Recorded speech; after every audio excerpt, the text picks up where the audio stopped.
बबनी कहाँ भी अभी खाना नहीं के बनल का कबे खाना लिया गइल हमरा गोपालगंज जाए के बाटे भूख बड़ी लागल बा। अच्छा ठीक बा हम मांगत नहीं। ए बाबूनी कहाँ बानी जी? हाँ खाना वाली आई ले आते नहीं रुके लेके आई रौरा भैया के भूख लागल बा कब के।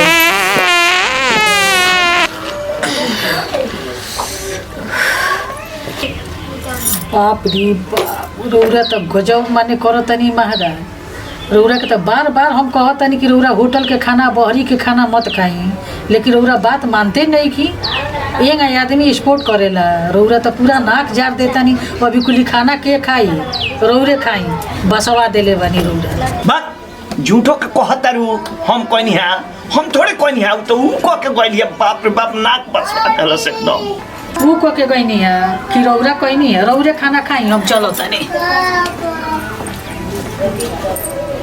बात तू ना खइल हो तो हम कैसे खाई? हमरा तो बुझाता एकदम उल्टी हो जाई। कितना बढ़िया सीरियल देले भैया। हाँ भाभी बहुत अच्छा सीरियल देता है। कितना सुंदर लागत। हाँ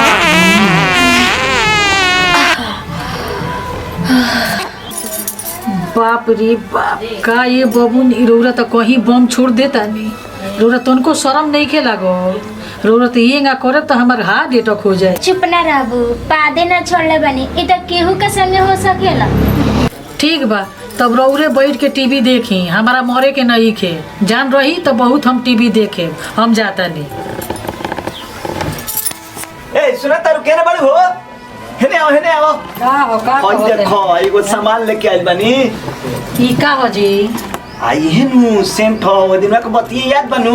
हां त ई का ई तो लो आवे वाला बालो। हां एकरा के मार दिल जाई तो बबुनी पाद मारी तो बुझाई ना वो लोग के ना तो फिर बियाह कट जाई। यो बात बा कहां मारे पूरा दीवार पर पूरा ने मार दी हो जाई दौलिया पर। हां ठीक है कहले बानी।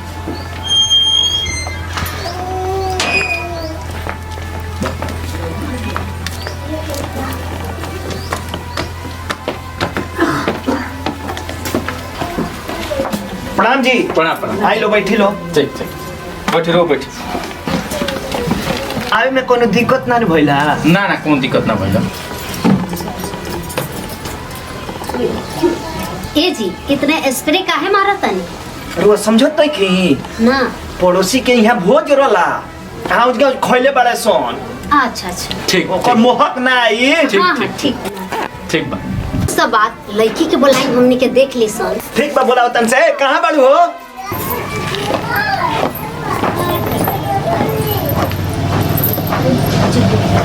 खुश हो।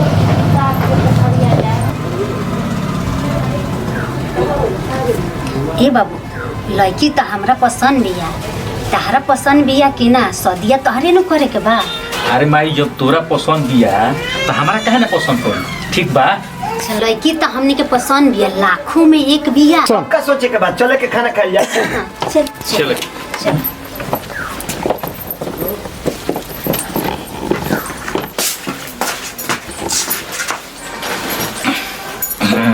तो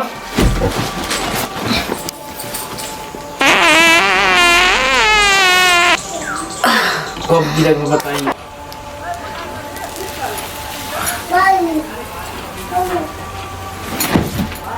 ए जी रवा का हो गए? ए जी रवा का हो गए? ए जी रवा ठीक बानी नु?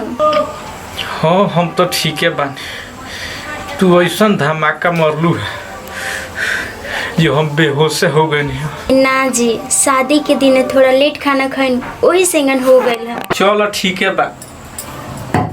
चलो सुहाग रात मनावल जाओ। आ ना तो फिर एगो बम छोड़बू तो अब हार्ट अटैक आई हमारा जान लू। चलो। अरे बाप रे ए बहू का महकता हो? ए मम्मी जी कहाँ कुछ महकता? तोर नाक खराब हो गइल बा। अरे हम तो कोमा में जात जात बचल बनी आ कहत अरे कुछ भइल ही नहीं खे। का बनावती है ये देखो ना।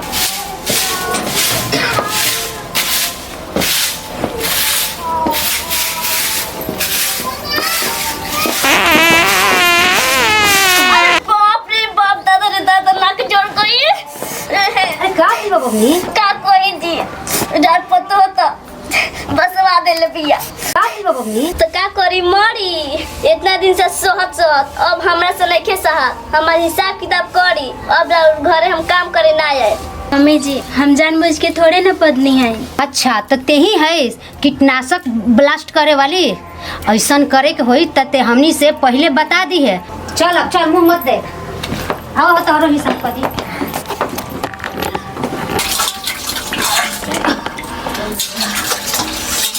अरे बाप रे बाप ये कौन मनहूस ऐसा दिन रहे कि हम एकरा के अपना घर के पतोह बना लेनी। 1 2 3 बोली मम्मी जी का कहता ए निर्लज तोरा शर्म नहीं आवत एंगानी कह के हमरा के मारे के चाहत रिस। बाप रे बाप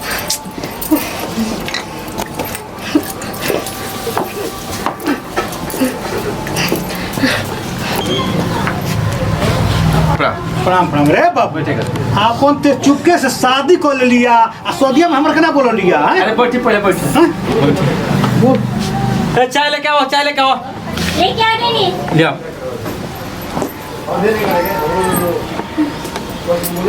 चाय पिएगा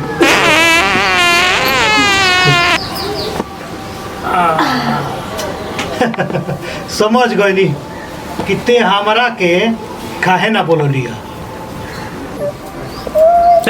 मुंह का तकतर रे भाग से बेइज्जती कर बोलते हैं। हे ओकरा के काहे डांटता रहो। अरे गैस तो केहू के हो सकेला। चलो एकरा के डॉक्टर कल हम दिखा देता नी सब ठीक हो जाई। चले के बहुत जरूरी भाई दिखावो। चल दिखा देते चल इधर ले जा। तो ये जो हमनी के वीडियो बननी है सन ओकर शीर्षक बहुत ही माने खतरनाक बा पदेड़ी बहू जौन की रवा लोग हर तरह से मनोरंजन करे खातिर ये वीडियो बनावल गइल बा ये हंसे खातिर मात्र बनावल गइल बा। ऐसन समाज में भी देखा जाला कि केहू टीटी हो जाला तो एनी टाइम वो अपन माने बम ब्लास्ट करते रहेला तो वही पर आधारित बा। जय जवान जय भोजपुरी समाज।